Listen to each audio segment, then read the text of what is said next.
Welcome to the Disability Adventures podcast. I'm Andrea Anderson. And I'm Chip Dodd from Team Disability.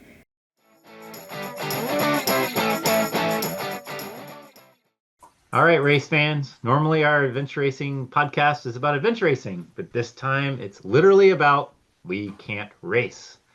Well, Bum, bum, bum. It's nice you said we. We. I can't race. So, Andrea decided to clip a tree with the mountain bike, not in Morocco, not in Alaska, not in Paraguay or Ecuador, anywhere fantastic. Nope, just our backyard trail. Yeah, and then you fell and then your ankle broke. Like, how'd that work out for you? How'd it work out for me? Well, I didn't decide to crash, like all crashes. Who knew it was coming? If I knew it was coming, I wouldn't have crashed. Actually, it really sucked because I was riding really well. I was just feeling really good. Like I was in a great mood. I actually went and went out on the trail earlier than I usually do, and things were going really well. I even made a few sections that sometimes I don't clear, and yeah, I just lost concentration. And literally, I was thinking about like the things I've learned how to do as an adult, and like just I was kind of feeling proud of myself. And because I was riding well, like we moved to Chesterfield in October. And so our daily workout place is Pocahontas State Park. There's a lot of mountain bike trails there. And I feel like over the last few months, I could tell that I'm getting stronger on the bike, and that being in an area where there's elevation to train on and I'm actually doing the training, I was just feeling really strong. And then I come around this corner and lose my concentration, and I clipped my left handlebar on a tree and, jerked my handlebars. And I wasn't going that fast, but fast enough. And I put my right foot out to stop myself. And, it's like the ground met my foot before I expected it to. Like it was on the high side of the trail, and I felt something kind of like snap, like a feeling that I just never felt before. Like, oh, I just did something pretty serious. And I kind of, I landed on the ground, and I just was trying to assess what I should do. Of course, I was on one of the trails that's kind of one of the old school trails at the park. If you're familiar, it was the Lakeview Trail, Lakeview 2, which, is a little bit further away from where most riders go. And so I kind of laid on the ground for a little bit. I looked up on my phone. I was trying to find the park office, and I found a phone number that sent me to like a chain of, if you want this person, press that number. If you want this person, press that number. Like, this isn't doing it. And of course, I had thought about calling 911, but I wasn't bleeding. I didn't hit anything else. I didn't hit my head and nothing. So yeah, I just knew it hurt really bad. I couldn't stand on it. And it was kind of like dangling and in a position that your foot should not be in. Just yuck. It just didn't feel right. So anyway, I knew I couldn't just walk out and get help. So someone needed to come to me. And I texted Chip, who was out of town, but I just couldn't help myself. Like he's like the first person that I tell everything to. So, and I knew he'd be kind of the voice of reason. And I even thought, well, maybe he could help me find the right phone number.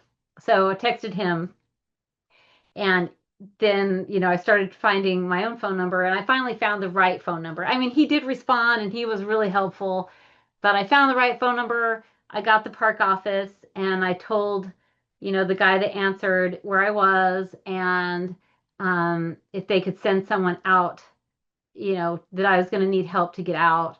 And then I have the Avenza app on my phone, which I would highly suggest. It has state park maps, and they're really detailed maps of parks.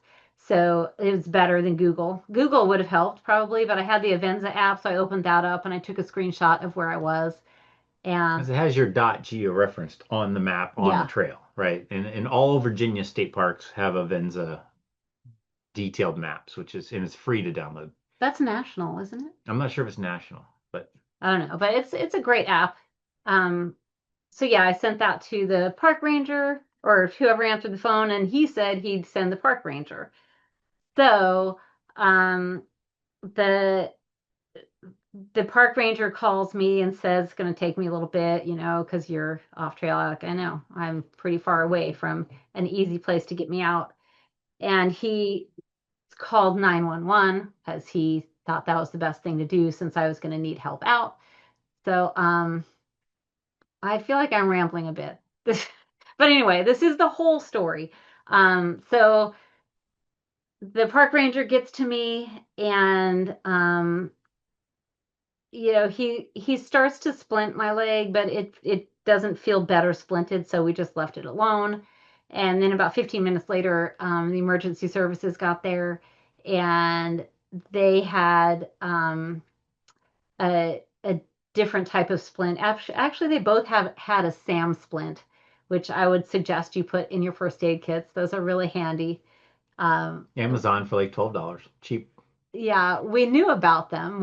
I mean, we learned about them in our first aid class, wilderness first aid. Um, but shamefully enough, I did not have a first aid kit with me, which Or a I ranger kit. should have. You had a bag of rocks though, which we always have training. Bag of rocks helps when you break your leg on a trail. Yeah, I was riding Yeah. my training bike, which is a heavy bike. It's like a tank. It's why I don't race with it, and I really don't even like it. And the handlebars are a little wider than my race bike. So I'm gonna blame the bike, even though I just lost concentration. But anyway, so yeah, I did not have a first aid kit because I had my bag of rocks in my backpack. Thank you, Jesse Tubb, for saying you should carry a bag of rocks with you while you train, and you have your one rock bag friends and your two bag of rock friends. Yeah, but I was by Yeah. myself. I was riding by myself with my training bike, with my backpack full of rocks, and I fell wrong. I don't even think I had something to drink. Isn't that crazy? It was just Water. gonna be a regular ride. I might have had one bottle of water. I think I drank it all. Either way, this is getting way too much in the details because we have a really cool guest. Um, Nick Hurff is on our podcast. He's going to join us really soon. When I finish this rambling, he's gonna tell you the plan to help me through this. Anyway, where was I? So EMS comes, they splint my leg with a SAM splint and some gauze and the stretchy gauze they wrapped around my leg, whatever. And I hopped with Like an them ace bandage, right? a little bit, yeah, like an ace bandage. An ace bandage might even work better. But I hopped with them, using them as crutches for maybe 300 meters, which seemed like a very, very long time. And in the meantime, they had other people coming towards me with a stretcher that had like a big all-terrain tire in the middle of the stretcher. So kind of like a unicycle stretcher. And the stretcher got to me, and yeah, I was determined that that would be a better way for me to go. Got on the stretcher. They got me out to an old fire road and where there was a car that one of the EMS drivers came in their car, and I got in the car, and this road is not usually maintained, but they were able to get pretty far.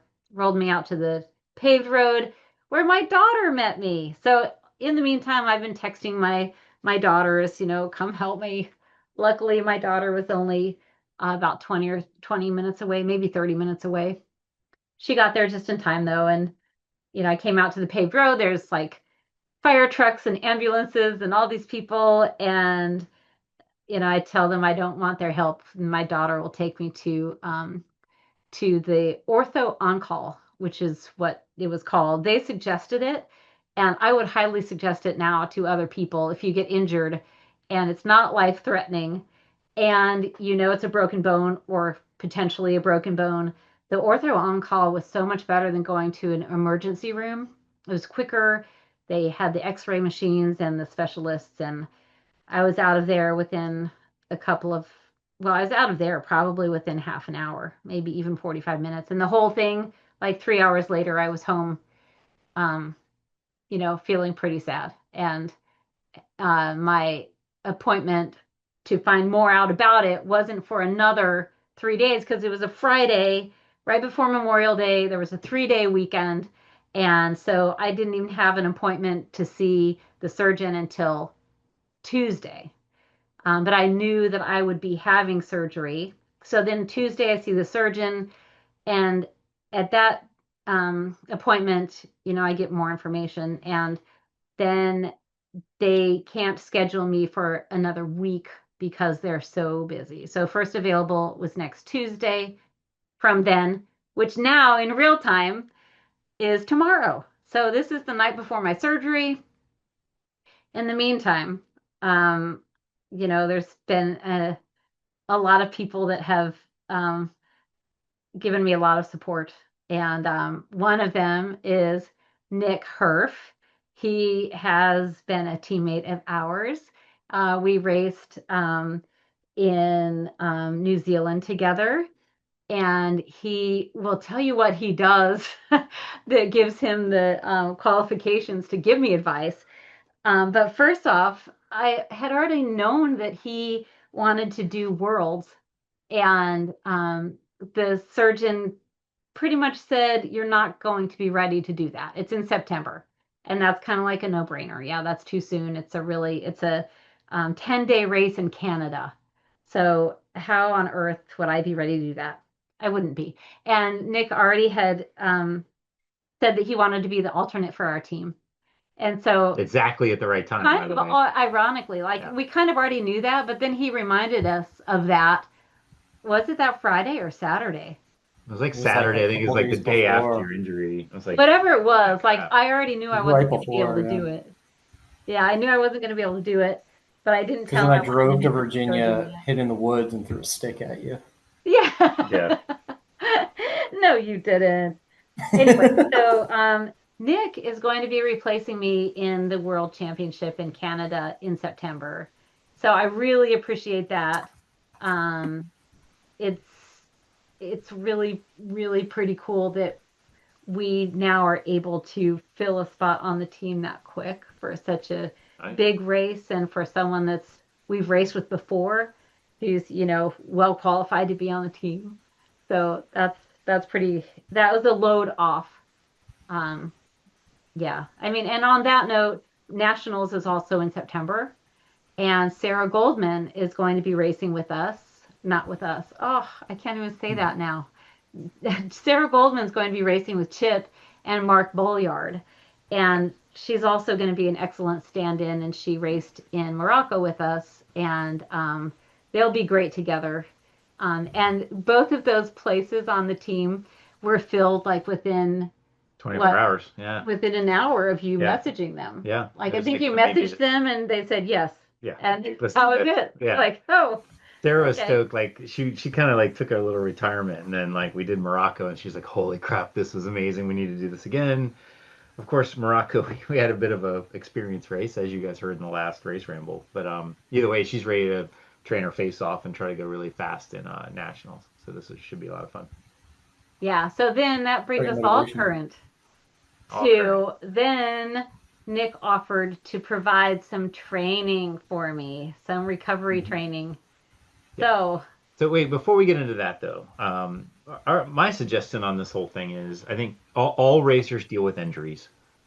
Mhm. All our injuries are different, but on the same time is there's the physical aspect, there's the mental, there's the rehabilitation, there's the physical therapy, there's how do I get to my next race as fast as possible? And so since we have a podcast and we have an injury, this is a learning event. We always think of our podcast as a learning podcast. So my hope is that we do a podcast checking in whatever period of time. It may be once a month, once every 2 months, but each time to say how is the recovery going, how's the training going. Nick's going to help with the overall training, fitness, not just the ankle, the injury. But then Mark Bolliard is also a physical therapist and is also going to step in and help once the cast comes off and we're trying to get the ankle back up and running. Of course, we don't want to sit around here and do it just local. We want to be in an RV out west in the mountains or something. So we're trying to come up with what is the program that will keep Andrea as fit as possible, healing as fast as possible, and ready to race solidly as fast as possible. And my hope is that we do this, 3 or 4 podcasts, maybe more, to take other racers through this journey so that if you've either had an injury or you have one in the future or you have a teammate with an injury, this will all just be our experience. Of course, none of us are doctors. This is all, it's just you're along for the ride. So However, Nick Hurff is qualified. it's The qualified. qualified Yeah. professional. Yes. And so is Mark Unlike Boyd. Chip and I. Oh yeah, but I'm just Yeah. saying. Yeah. We'll get Jesse So Spangler on. Yeah, there you go. Exactly. But this is all specific to adventure racing. This is not your mom broke her ankle. She should watch the podcast. No, no, no, no, no. This is for an elite racer that's, Yeah. 50 something and wanting to get back at racing as soon as possible. So, do you know how old I am? the same I'm age the same age. Exactly. 2 months, and then she's older than me again. Anyway, we're Yeah, 52. So Nick, you need to start though by telling us like what you do, what makes you qualified to give me advice. Yeah. So for myself, I train a whole variety of athletes, endurance athletes, ultra endurance. But I spent 4 or 5 years training NCAA teams, multiple teams. I had 30 NCAA and intercollegiate teams I was in charge of at one point, all for strength conditioning, sports performance, and worked also with large healthcare networks for their sports performance sections. And a huge aspect is what we call return to play protocol. So return to play, you can think of it as return to racing. And it's how do we get an athlete from point of injury back on the field playing again. And what you look at is there's a continuum of care, right? So first step of care you had is like maybe somebody's helping you, the ranger's helping you. The second one is the EMS, go to the hospital, et cetera, et cetera. But typically it's going to be with ortho, then from there to physical therapy, and then from there you're going to go work with a strength and conditioning coach. However, not everything is sequential. You can think of it as simultaneous as well, and the phases overlap. So the physical therapist is going to be working sometimes with the athlete even before a surgery, where they're going to do prehab, right? They're going to strengthen everything. They're going to do protocols. There's 2 athletes I'm coaching, actually. One just had surgery a couple of days ago. Another one's having surgery in a couple of weeks for things that have been happening for a while. One's a health thing. But, one of them, we have the individual going through physical therapy before the surgery. So that way the return is quicker after. And then the physical therapist talks with the ortho. I've been in meetings where I've talked with entire sports medicine teams with the orthopedic surgeon, the athlete themselves, sports coaches are in there, the athletic training staff, which are like physical therapists at the college level. Everybody's in there creating the program. So we're working simultaneously, knowing parameters, knowing limitations, knowing also capabilities and where to get back. So you can think of while you're going through physical therapy, you're also working with a strength coach who's training you as well. And the key is having that crosstalk and communication. So while the ortho and the physical therapists are focused on the injury site, and if it's, let's say, non-acute, an overuse injury, right, they may be looking at what were the mechanisms to cause it, and they're working on those things, whether it's an imbalance or whatever's going on, and targeting that. Your strength coach can be involved, integrated, but now we're focusing on everything you can do and all the other aspects of your body and your performance and your psychology, nutrition, all of that to make sure that we're optimizing healing and recovery, but really building you bigger, faster, stronger in ways we can. So a great example is we had a pitcher. So our team went to the NCAA tournament actually that year, and one of the pitchers had like a, I don't remember if it was a broken wrist or if it was a sprain, something with the wrist, out a couple weeks. Well, okay, that's cool. After the first like 4 or 5 days, where kind of the inflammation's taken care of, it's braced and casted and whatnot, it only covered half. Well, we have him in the weight room like 4 days a week, and we're doing weight training, but we're also doing sprints and plyometrics and speed work and conditioning. And I mean, he was more fit going back than he was when he came to us, right, than before he got hurt, because he had so much time to dedicate to it. That's all he could do. And so, we have him doing, back squats and front squats, and with specialty bars that we have, safety bars and safety squat bars and, all kinds of stuff, because we're focusing, while the athletic trainers, physical therapy, surgeon are working the wrist, we're looking at what else can we do. we're hooking bands up around his arms. We can work the chest. We're doing rows with it because we're not using the wrist. All kinds of stuff to be able to do it. And so with injuries and injuries, surgeries, illnesses are different, but we want to look at what are we capable of doing and how can we do that, right? And we also need to manage that with the overall load of stress on the body, right?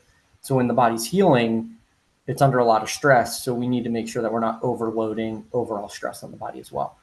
And so that's kind of what we do. I've done that for, dozens and dozens and dozens of athletes, all different injuries from spinal to ACL surgeries to acute fractures, concussions. Everyone's different. Their healing's different. Injuries are all different. However, taking a personalized approach and understanding kind of really works, and then cross-communicating with the whole medical care team really kind of sets everybody up for success. And so with the psychological piece, if you're training and you're active and you're into it, it sometimes helps alleviate some of that psychological stress you're having as somebody who's active and racing and getting blues.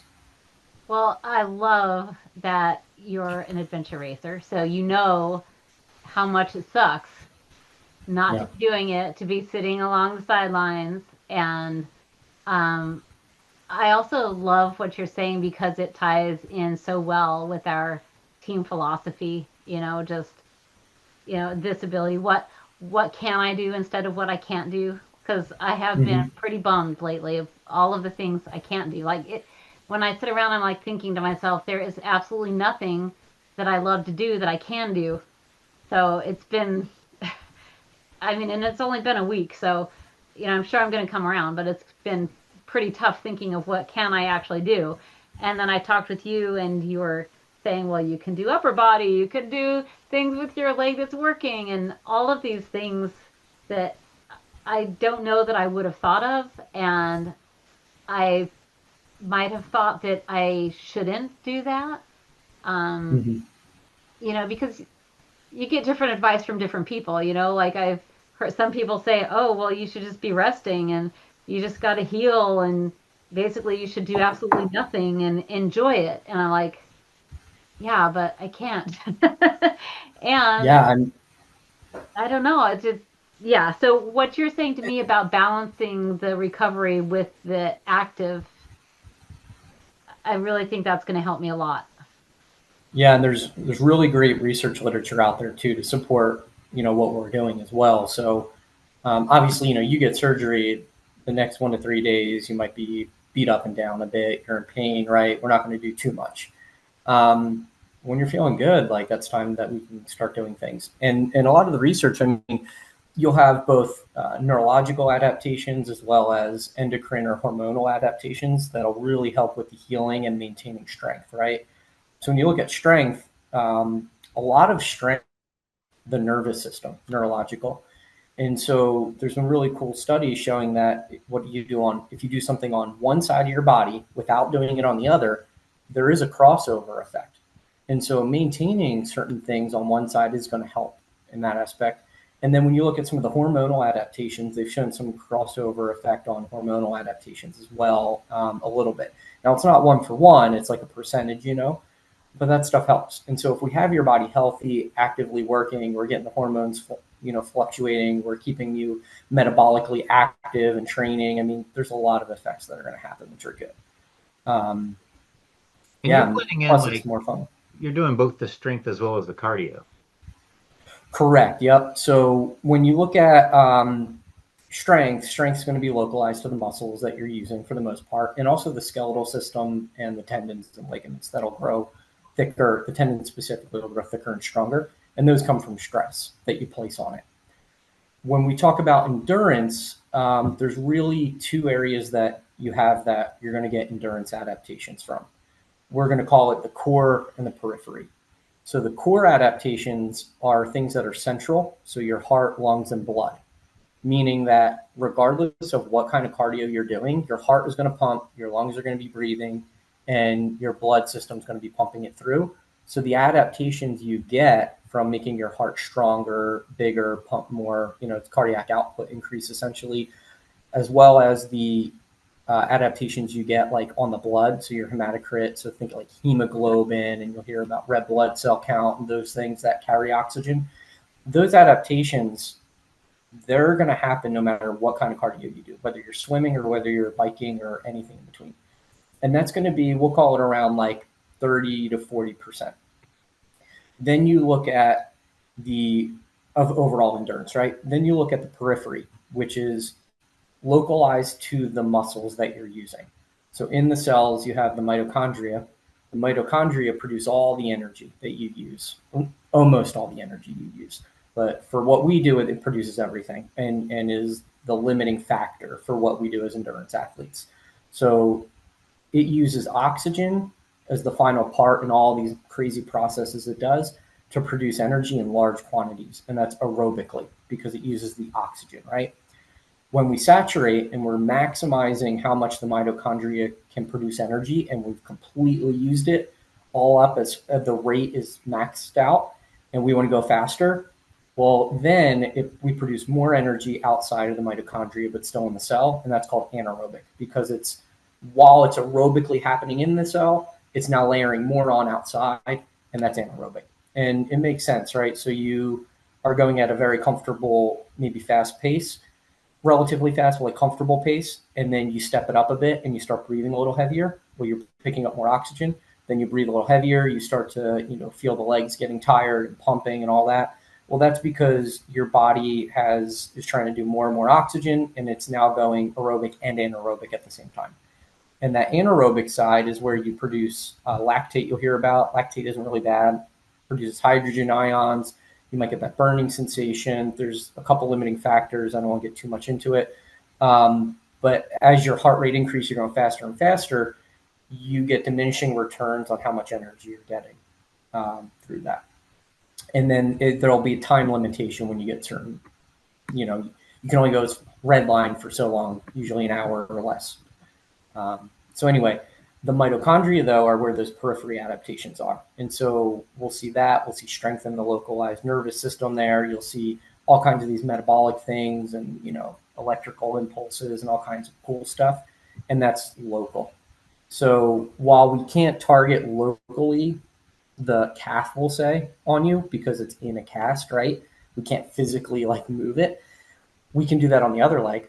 And while we can't do that on your injured leg, right, at some point, probably not right after surgery, but at some point, talking to a physical therapist, we'll be able to do something like maybe we strap an ankle weight around the upper shin, right? Now, I know your fracture had the tibia and fibula, so we got to be careful, and it would be totally talked through with Mike and all that and test it out lightly. But at some point, we can get that, and you can just do a ton of reps of like a knee extension where you're just literally extending your knee out over and over again with a little weight. And then you do it the other way, and you just do over and over again. And now we're getting a quad and hamstring workout.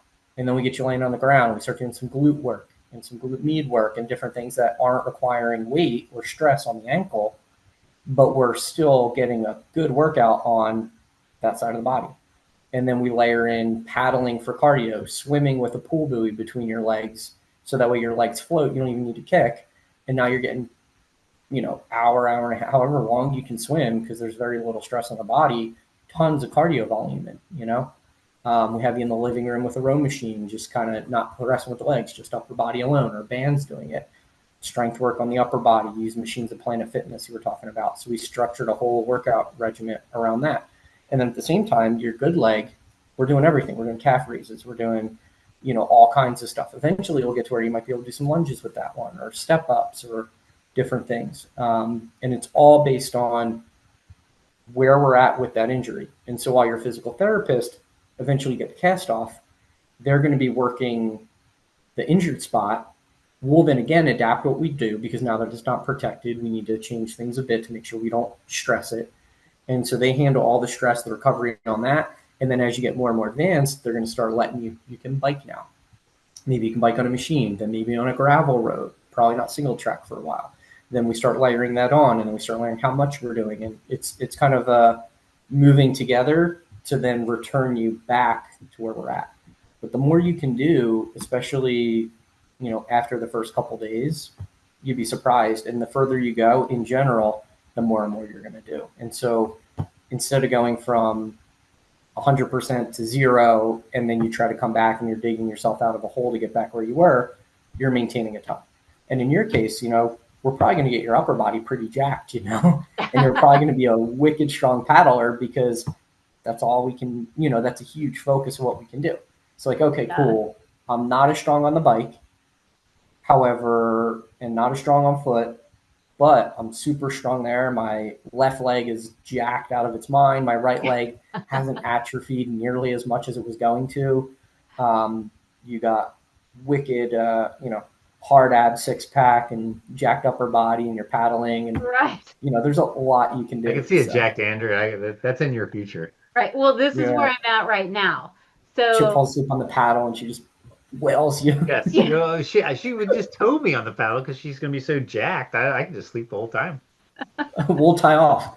I like this. Well, yeah, she'll tow you next time instead of you towing me. Perfect. Well, what I was gonna say is where we're at right now is pretty pathetic. Um, but Nick sent me a beautiful spreadsheet, and most people I know that I love a good spreadsheet. But it really breaks down like what I should do each day and into bite-sized pieces that I can swallow. And so, and it actually started today. And um, today I was supposed to go to Planet Fitness and I was supposed to do some leg work on my good leg. And I did a couple of things that you suggested I do. And what did I do? The hamstring curl and the On your good leg. yeah, on my good leg, the hamstring, one-legged hamstring curl, and the other one, the opposite, where you push the weight up with one The leg leg. extension, yeah. I was so weak with one leg that I couldn't stand any weight. Like I had to take the weight off completely, and it was just the weight of the dang bar. That's That was, okay. ugh. But yeah, that was kind of surprising to me. And I did all the upper body weights that I usually do, and I have done the hand bike thing, which The armored yeah, armored and down. Yeah. the thing about it all, I mean, and it's hard to know. I'm going to have to figure out how it actually becomes a cardio workout. I mean, I guess it was, but it was like I was hardly doing anything. And I know there's different settings and whatever, but it's very easy just to not force yourself to even break a sweat. It's like, is this really working out? Like, it doesn't feel like working out. I'm not even sweating. Like, I just feel like it's still going to be a challenge getting the cardio, especially while I have a cast. Like, I can't swim. And then on Sunday, we went paddling. We got in our single pack rafts that are Perfect. non-self-bailing. So, I put the bag over the cast thing.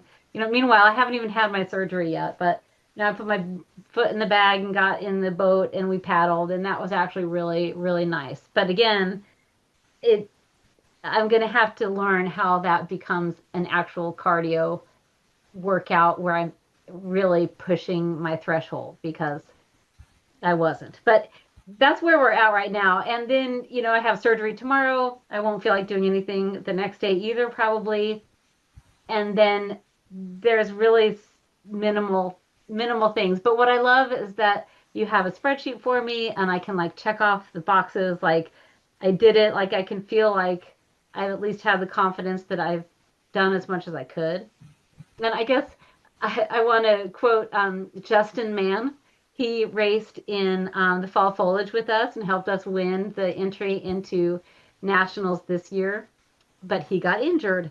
He had a shoulder injury, and he was telling me, it, we're in the same boat. Basically, we can't do racing for a while. And he said that he's going to treat his PT as if it's an adventure race and he's going to do the full course of PT. He's going to clear the course of PT. So Yeah. I feel like I'm going to clear the course for this PT, and hopefully everything you're helping me try to do works, and I'm having to trust the process more than I usually like to. Like, I like to wing it a lot because in my training plans before, I'd just go biking for an hour, maybe 2 hours.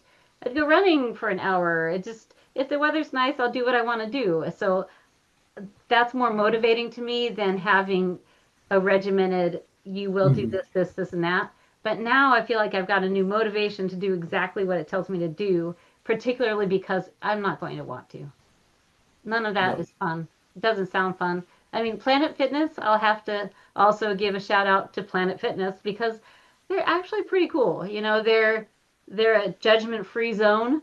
That's their marketing slogan, and it's true. No one judges you there. There's all sorts of people there. All their machines say you belong. So if you're out there and you've never tried Planet Fitness, it's a really cheap option for a gym. It's like $10 a month or 15 if you can bring a guest or something. It's really cheap. Yeah, It's it's got a useful. lot of good stuff. Yeah. Yeah, and in Yeah, the it old doesn't have days we the would only use barbells, but that's it. yeah we would use Planet Fitness on like a completely rainy day where we can't go trail running or mountain biking, and we're like, okay, this is a strength day, let's do some weights or whatever. And now it's like, holy crap, we really need this on a regular basis to get you, But we also got it because we thought we'd be going around in the van and we needed to take a shower. And there's Planet Fitnesses all over the country that when yeah. you have a membership, you can go take a shower when you've been camping around the country. But anyway, Planet Fitness is going to be great. Um, yeah, so I think what you're telling me is really going to be helpful. I'm a little also worried about how will I know if I've pushed it too far. Like, um, I was out also talking to Doug Silk from AR 101, or I mean AR dot from watch. AR Dot Watch, um, and he's had similar injuries and was kind of basically warning me that it's going to be pretty painful and your body's going to need to focus its energy on recovering. Um, so It's a balance. And so it's, how do I when know? your body's, yeah, I mean, if your body's super, I would say, how are you sleeping, right? So if you're sleeping really well and you're waking up feeling refreshed, then go train, right? But the first couple of days after, if you're not going to be, you may not be sleeping well. If you're in a lot of pain, things like that, we want to go way light, right? And so that may just be getting out and Chip driving you to Planet Fitness just so you can get out of the house. And then maybe, you get one of those sweet Walmart carts and go ripping around Walmart, just to like get out for the mental side. Or it may just be crutching around outside a little bit. But if you feel like your body's not really stressed, then yeah, go start training a bit. So I would say, how you're sleeping is one thing, especially post surgery. A lot of times they're not sleeping well. They're tossing and turning at night. They're waking up exhausted. When you're in that phase of the first couple of days, it's not really the best. But when you're, week in, then if you're still there, we probably want to get you moving for sure. Does Um, the sleep also get messed up because your body's healing? I think it's more just the pain aspect of it. It's just Your stressful. body, yeah, and then I mean, that's such a nuanced area. There's a really, really good book on sleep called "Why We Sleep" by Matthew Walker. I think I emailed you about that one. Yeah. Hmm. I would highly recommend it. Super easy read, but he's been one of the leading experts for decades on sleep. He worked at Harvard Med for a bunch of years, and then he's at UCLA, or no, he's at UC Berkeley. I don't know, somewhere out there. Um, but yeah, anyway, your different phases of your sleep are going to do different things. So some are going to be targeting more. Your REM sleep is going to target more of your mental aspect, and they're learning tons about it, but a lot of like cleaning it out and helping with memory restoration and storage and different things there. Whereas your deep sleep or SWS is going to be more of the body actually healing, right? So if you do track your sleep on like one of the smartwatches, you might see that your body's going to be doing way more of the shortwave cycle style of sleep. The SWS, I would think, would go way up as your body's healing more. And then your REM may not be as high of a percentage, right?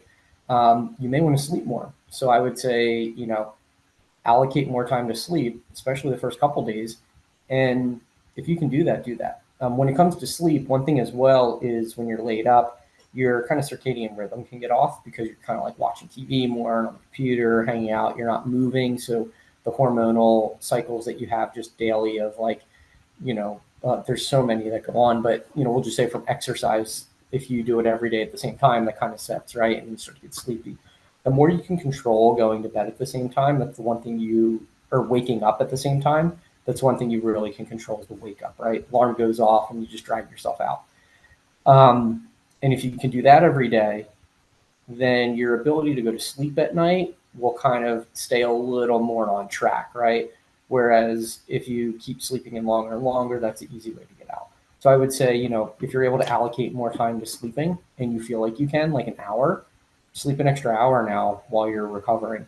And just, instead of waking up at 6, you wake up at 7, or instead of 7, 8, etc. But then keep that consistent. That reminds me of something you also told me over the phone about how it's easier to replace something in your schedule, in your routine. So, like, if I had Oh, been yeah. biking for an hour, that would be a good time to substitute whatever else I need to do. Correct. Yeah. So that's from like behavioral psychology, it's like B.F. Skinner and a lot of that stuff. And so, yeah. So really, a huge part of coaching and training is just we're modifying behaviors, right? So if it's diet, let's say, we're trying to change behavior change with what food you're eating and when, et cetera, right? Same thing with training, whatnot. Well, when you're changing behavior for behavior change, it's a lot easier to substitute one behavior and replace it with something similar, right? So if every day I wake up and I have coffee and I want to reduce caffeine intake in the morning, maybe instead of coffee, I do like, I don't know, non-caffeinated tea. And so it's like I get up, I still boil water, I go through kind of the process, I'm still sipping a hot thing, I still take the mug with me in the truck when I go to work, and everything's the same, but it's a change, right? So same thing. So what we want to look at is you guys have, you guys work out every day around the same time, right? You've done that for years. So keeping that is great. So maybe when Chip goes to go bike and run or whatever, you guys go together, and maybe the only change is that he just drops you off at Planet Fitness and then he goes. So maybe it's an extra 20 minutes to drop you off and pick you up, but the change is the same, right? You leave together, you come back together, the accountability is there, you're still working out at the same time of day, you're doing your thing. Maybe for the first bit, it's maybe the first day you don't do anything, you just sleep all day. Maybe the second day, then he drags you out and drops you off, and you don't do anything there. You literally go like walk around and then just like sit on a mat or just sit at a table and play on your phone, whatever. But that change was there, and so you keep that pattern. And now the next day you do the same thing. The next day you go there, maybe you do a light workout, and then by the time a week comes, you're already 5 days into your habit. And we're keeping that same routine that you have. So it's a lot easier to replace an existing behavior with a like one than it is to just eliminate it. So, also, you mentioned some dietary things I could do to help. Oh yeah, Can you share yeah, some of that? yeah. So so two things we really want to focus on. So we'll talk about recovery in general, right? So when you work out, your body gets weaker. You literally, at the end of the workout, you're weaker than the start. Your body gets stronger when you're recovering, and it's your body healing. And then it grows stronger if you allow enough time to heal. If you don't, you just spin your wheels. So you'll see a lot of athletes that plateau and they're doing tons of work. And usually it's like, okay, let's do a little less. And then all of a sudden they get gains because their body just isn't getting enough time to grow stronger between workouts. I see that in college athletes all the time. It's like, you're not lifting 60, you're lifting 6 days a week? No, we're doing 3. Okay, cut those out. And then it's like, I give them anyway, and then they take off and explode, and it's awesome. So anyway, for you healing from injury, it's similar. So we want to allow quality recovery for you going on.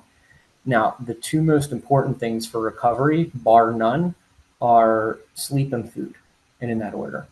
So if you don't eat for 2 days, you can sleep and you'll wake up feeling better relatively, right? But if you don't sleep for 2 days, but you're eating food, you're a zombie and you're out and you're going so slow, right? We know that from adventure racing.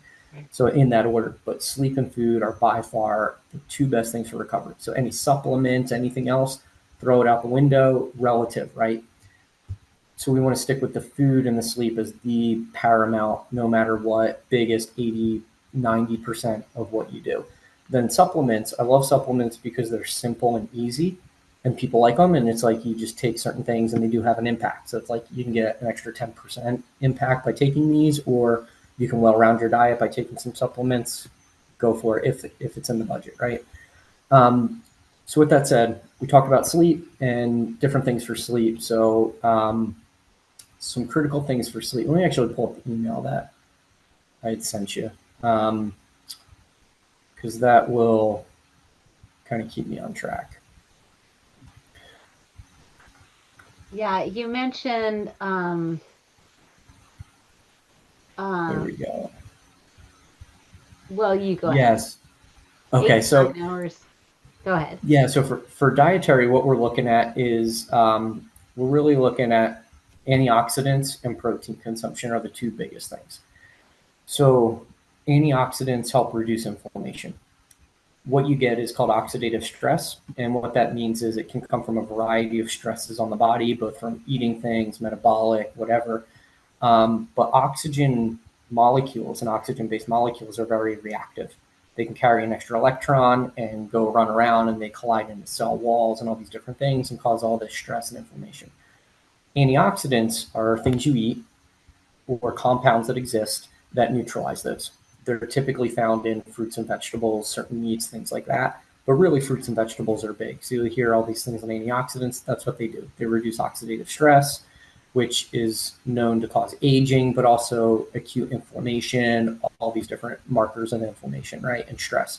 So we want to load on a lot of antioxidants. Now, from staying with you guys several times, like I know you guys eat very healthy. You eat clean, you eat a lot of fruits, you eat a lot of vegetables, you eat pretty clean stuff. So you're getting a lot of antioxidants in your diet already. What I would say for people is you can just Google like antioxidant rich foods and you're going to get a whole list of what those are. But if you're eating whole foods, that's a great step. You're eating a lot of fruits and vegetables, that's a great step, and you're hitting a lot of those check marks off. Of note, vitamin C is a huge antioxidant, super potent, super powerful, really cool research on that and how it impacts actually adaptation. So don't take vitamin C pills within an hour of finishing a workout. But outside of an hour, you get a lot of benefit without any of the negative impact on your adaptation. But anyway, that research was like 5 years ago, super cool. But yeah, anyway, antioxidants are going to help with your inflammation process, your stress, and actually at the cellular level help with that. Healthy fats are going to help with your cellular level as well. So your cell walls are based on fats, healthy fats. And so taking, fish oils, avocados, nuts, legumes, all those healthy types of fats, those are going to help you with cellular health too. And also like But the extra other one virgin is olive oil, like correct. Yep. on cooking. Yep. Right. Correct. In moderation. Yeah, exactly. Oils are interesting because oils, there's like 5 different types of fats inside an oil. And the difference in them is usually the ratio of what those are. So there's a little bit unhealthy in there, but yeah, overall, those are very healthy. And so, yeah, and that also help with, cholesterol levels and HDL and all that. But the other big thing, so we want to focus on antioxidants, we want to focus on protein. So protein is kind of the building blocks of your muscle, but also your bone too. So a lot of bone is comprised of protein, and proteins are used as precursors in your diet to help with that, right? Along with calcium and a whole bunch of different minerals and vitamins as well that we'll talk about in a little bit. So making sure that we're eating a lot of protein is going to be critical, and eating really meat-based, animal-based proteins is good. As long as we keep the fat low on those. So like lean meats, fish, chicken, beef is actually really good. Your body will actually absorb and be able to use beef better than chicken because the breakdown of the amino acid profiles, like the type of building blocks inside it, are more similar to our own bodies actually, but we can metabolize those really well. Wow. But anyway, lean meats, egg whites, Like egg yolks are fine, but if you eat beef, you're going for the stuff that's not marbled, like correct. Yeah, you go to the we're grocery cut store, off the it's like, marbling. yeah, right. Exactly. Yeah. So what those are, so that marbling's fat. And so you have essentially healthy fats, unhealthy fats. Um, Oversimplifying it, your unhealthy fats are usually animal based. Your healthy fats are usually plant based. Kind of, and there's some outliers and different things, but in general, think of it that way.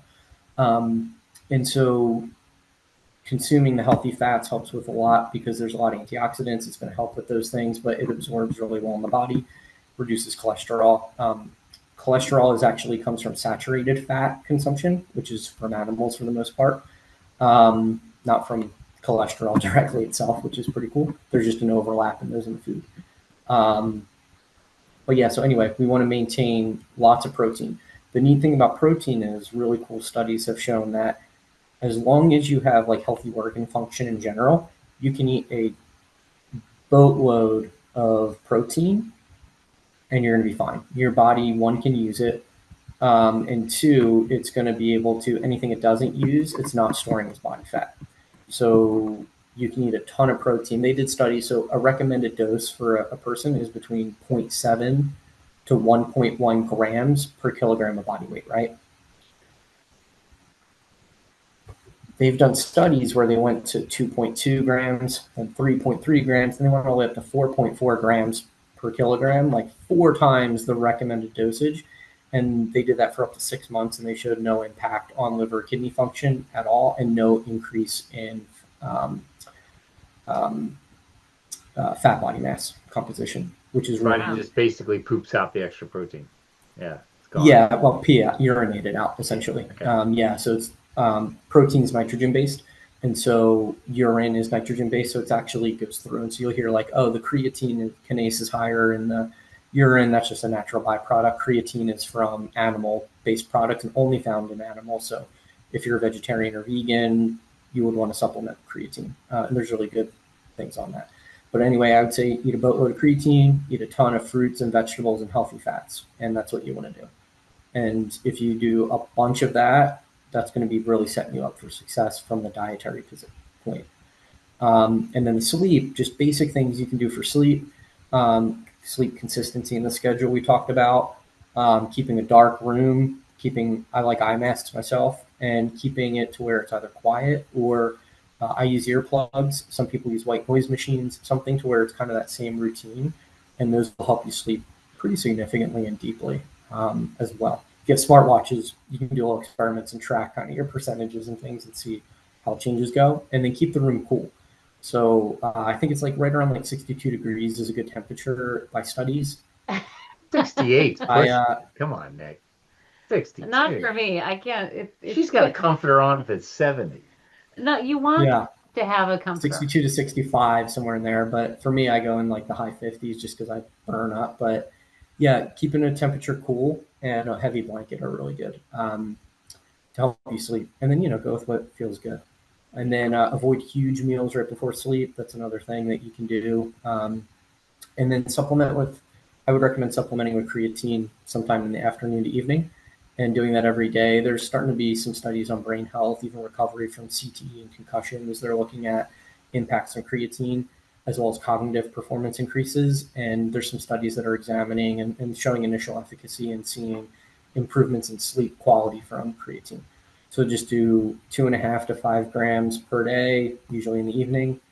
And does two things. One, it actually allows it to get into your muscles before you need it. For us, we don't really need it as much. But for me, I know I sleep better there.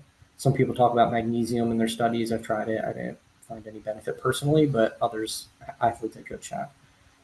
But yeah, so anyway, for sleep is that, and then sticking with those for the nutrition. And then for the nutrition, there's plenty of apps out there. You can always calculate if you want to get into like count macros and all, but I would say eat a ton of protein, tons of fruits and vegetables, and you'll be off to a really, really good start.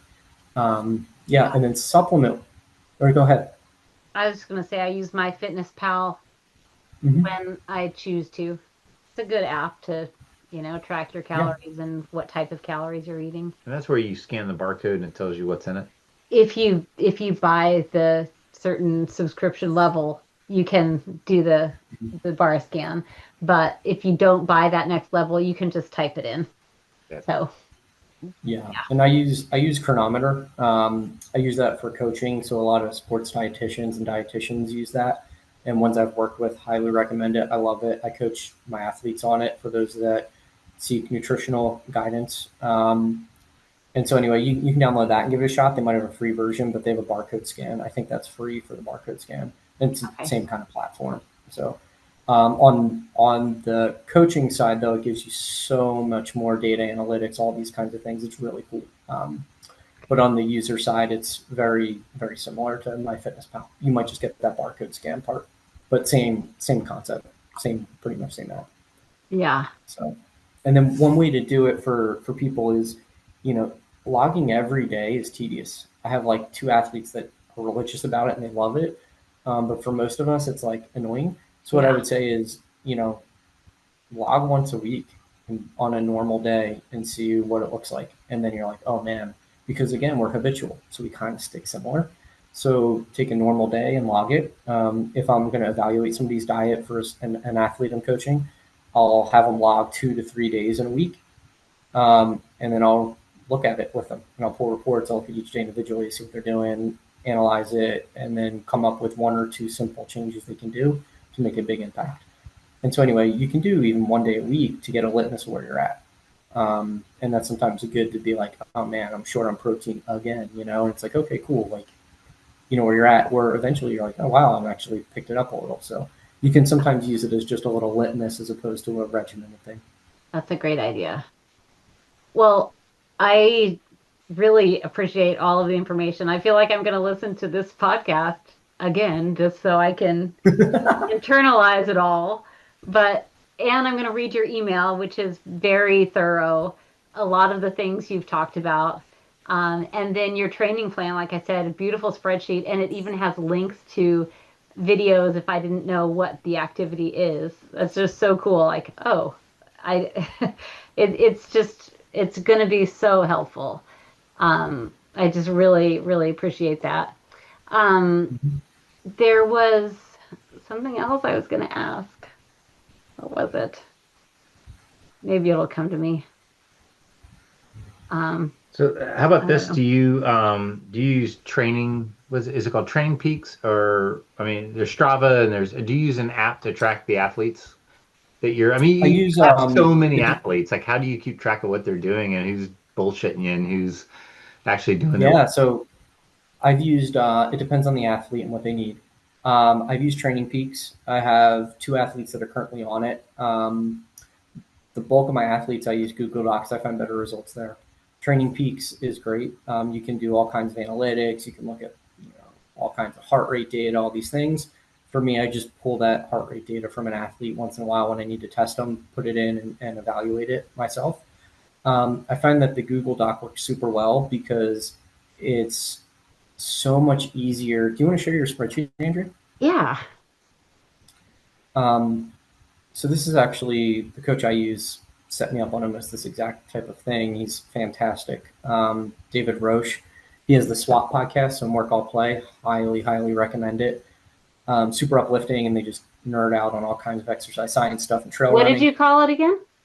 SWAP, SWAP, Some Work All Play. But yeah, I mean, their podcast is super uplifting, wonderful people. And he's actually now one of the top runners in the U.S., which is pretty neat for ultras. Yeah, I know. I know the podcast you're talking about now. I listened to that too. I didn't Yeah, realize it was called Swap.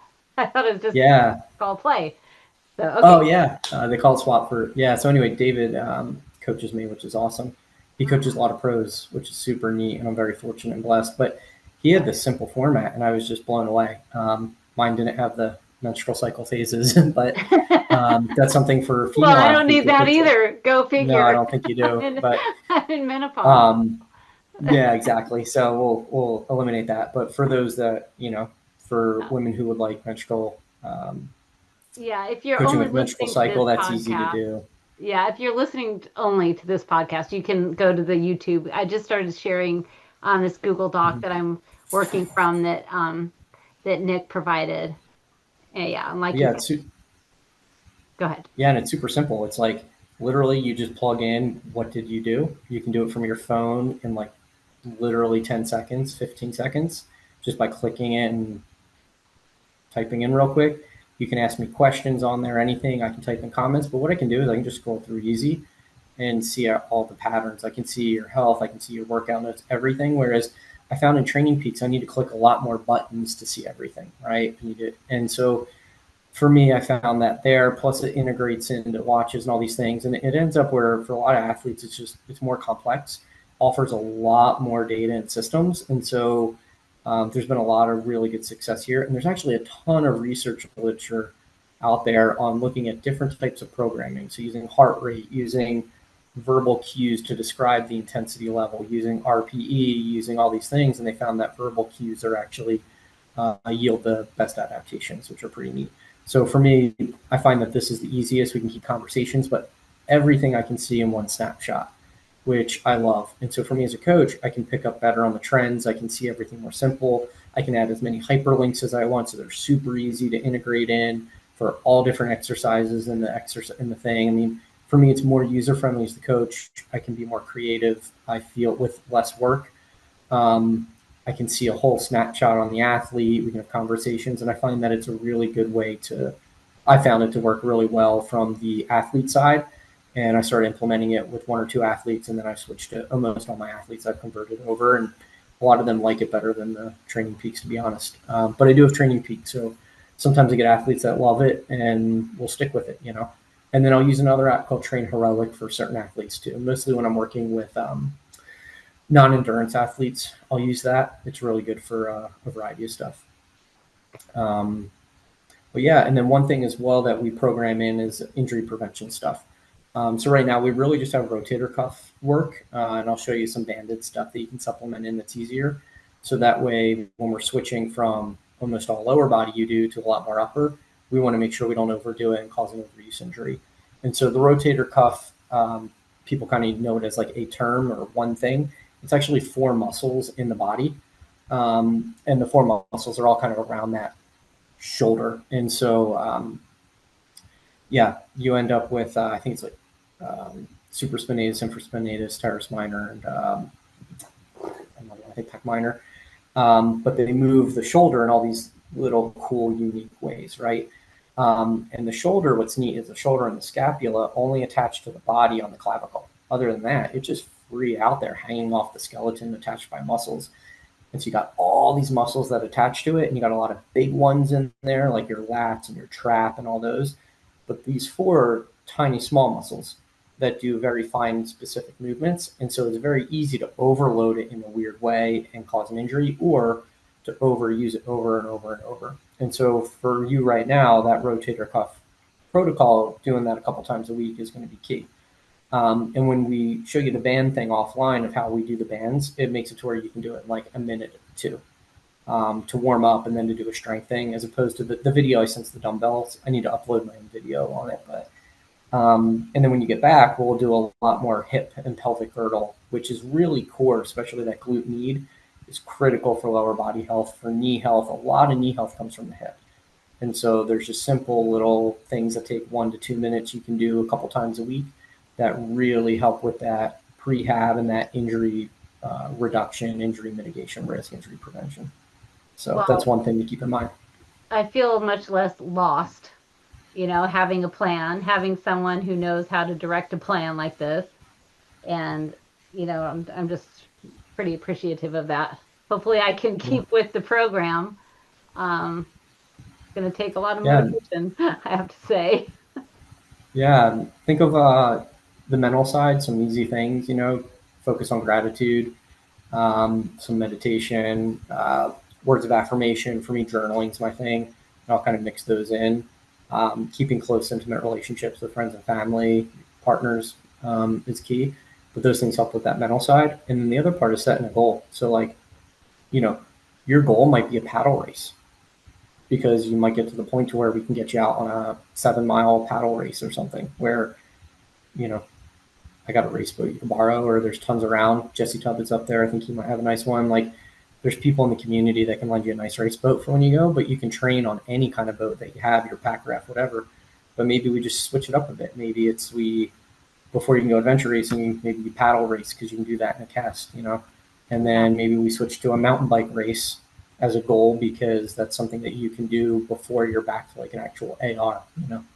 Um, so Yeah. there's kind of goals you can do to where you can train for that event as well, like progress goals. Yeah. I like the idea of the long term, but sometimes it also feels a little overwhelming to think, Mhm. you know, uh, paddling is not something I love.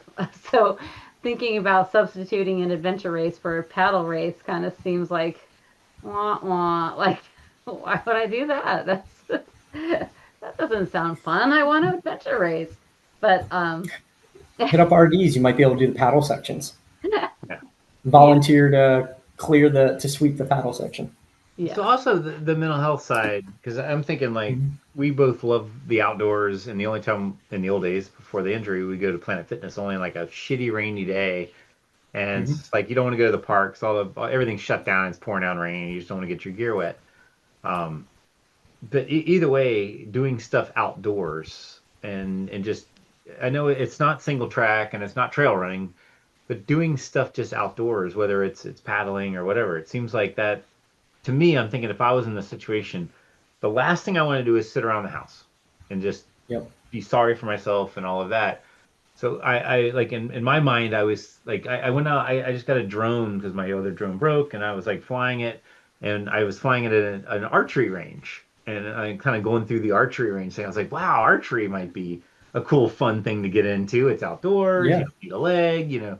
So I'm constantly thinking like, if I ever injure myself, I'm going to be trying to find a hobby that's outside, something new that I can dive into. And so I don't know. I didn't know if you had any insights on that on previous injuries from athletes. Like, do you recommend picking up a new interest, a new hobby that they can do, or you just get outdoors, or earlier you said try to stick with your existing schedule as much as possible, just so that your entire Mhm. routine didn't get blown up. Um, I don't know. I guess I Yeah. was trying to dive in. What's your thoughts on the mental health side of it, of just staying positive and like the team disability, like we Mhm. we know we can't mountain bike, we know we can't run, but what can we do? Yeah, I would say, all those are great ideas, right?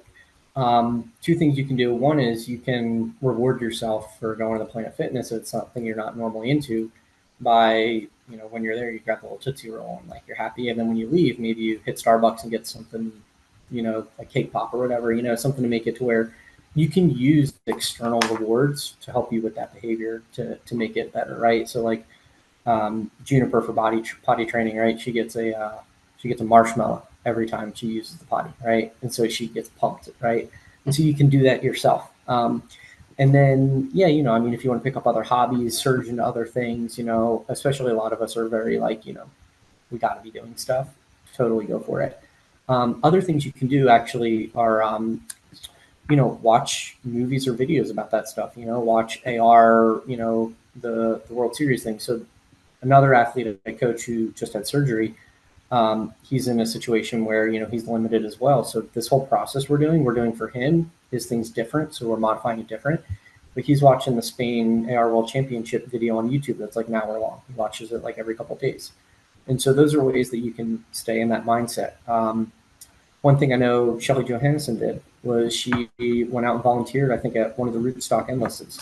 I saw her at a TA, right? I was getting out of the paddle and she was hanging out there on the dock and we were talking and laughing and stuff. And, um, getting out and being in that community can help as well. And then doing everything you can. So, like paddling, we're talking about a lot because you're there, but when you get to bike, go bike like crazy. Maybe it's starting on a trainer for 10 minutes and then maybe it's okay, we'll go on the mountain bike, but on the road because it's flat and paved. Maybe you just go to a development, just ride around development because it's super smooth and nice and not a lot of traffic. And the shocks on the full suspension make it to where it's easier on your ankle, right? And then eventually maybe we go into gravel with it, right? We're on gravel. And then we start to go into very easy single track, right? So we can look at that as a spectrum. And so the more we can do in all these things, kind of the better it is for that. And then another thing, just a little thing you could do is just play a bunch of happy music. For me, that has a huge impact. So maybe you got your happy music playlist you play at the gym or whatever, or your raging hate music, however you get down to the gym. So that's more Andrea, I think. Yeah, I mean, there's a couple things I keep telling myself. Like before I got injured, 6 months like doesn't seem that long. 6 months is going to fly by, is what I'm trying to tell myself, because the last six Mhm. months flew by. Like, I don't know how it is already June. It's like my life is not slowing down really. So I feel like I shouldn't be so bummed about this 6 months of my life that I'm not going to be able to do things the same way that I was before. So I'm Yeah. trying to tell myself that. And I'm also trying to tell myself things that I would tell someone else. Like um, if you got hurt, any one of my teammates got hurt, I would tell them, it's fine. You're going to be fine. You're going to go back to normal. You're going to be able to race again. People will want to race with you again. I would tell them all of the same things that make sense. So I need to be telling myself that too, which is harder for Hmm. some reason, which is really dumb.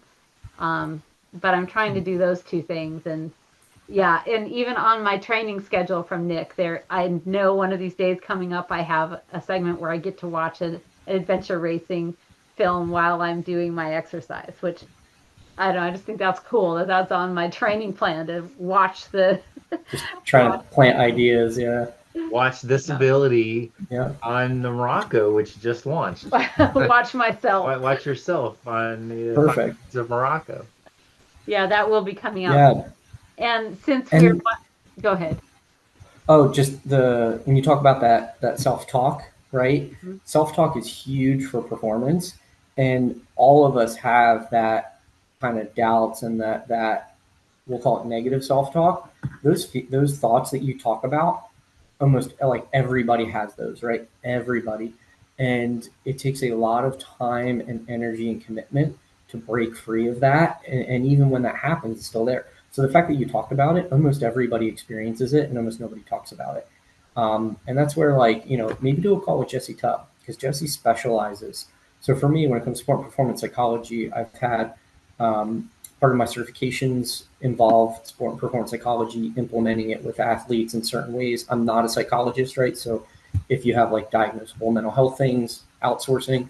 But when it comes to implementing sport performance things, positive self talk, all these different aspects, energy level theories, things like that. Those are things I can do.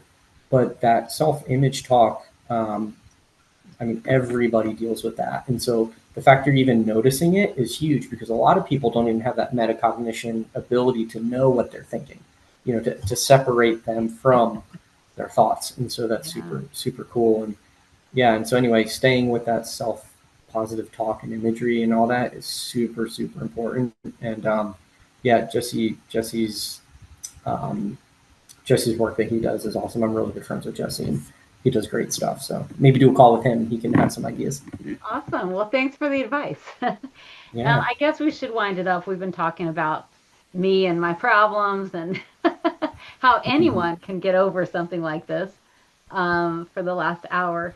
But thanks for joining us.